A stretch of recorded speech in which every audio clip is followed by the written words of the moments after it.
بسم اللہ الرحمن الرحیم۔ السلام علیکم ورحمۃ اللہ وبرکاتہ۔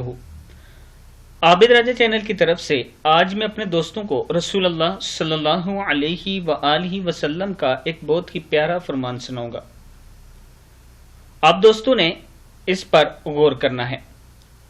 حضرت عمرو بن عاص رضی اللہ تعالیٰ عنہ فرماتے ہیں کہ رسول اللہ صلی اللہ علیہ وآلہ وسلم نے ایک دن خطبہ دیا اور اپنے اس خطبے میں ارشاد فرمایا کہ سن لو اور یاد رکھو کہ دنیا ایک عارضی اور وقتی سودا ہے جو فی الوقت حاضر اور نقد ہے، اور اس کی کوئی قدر و قیمت نہیں ہے، اس لیے اس میں ہر نیک اور بد کا حصہ ہے اور سب اس سے کھاتے ہیں، اور یقین کرو کہ آخرت مقرر وقت پر آنے والی ہے، ایک سچی اٹل حقیقت ہے، اور سب کچھ قدرت رکھنے والے شہنشاہ اسی میں لوگوں کے اعمال کے مطابق اور سزا کا فیصلہ کرے گا۔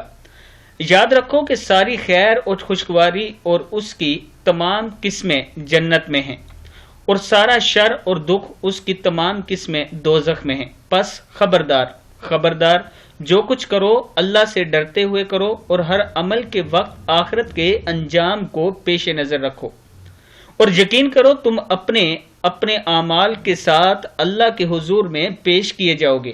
پس جس شخص نے ذرہ برابر کوئی نیکی کی ہوگی وہ اس کو بھی دیکھ لے گا، اور جس نے ذرہ برابر کوئی برائی کی ہوگی وہ اس کو بھی دیکھ لے گا، یا وہ اس کو بھی پا لے گا۔ مسند احمد شافعی کی ہے۔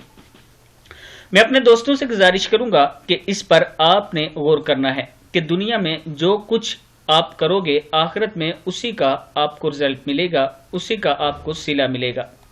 تو ہر کام کرتے ہوئے سوچ لیا کریں کہ اللہ ہمیں دیکھ رہا ہے اور کل ہمیں جواب دہ ہونا پڑے گا۔ السلام علیکم ورحمۃ اللہ وبرکاتہ۔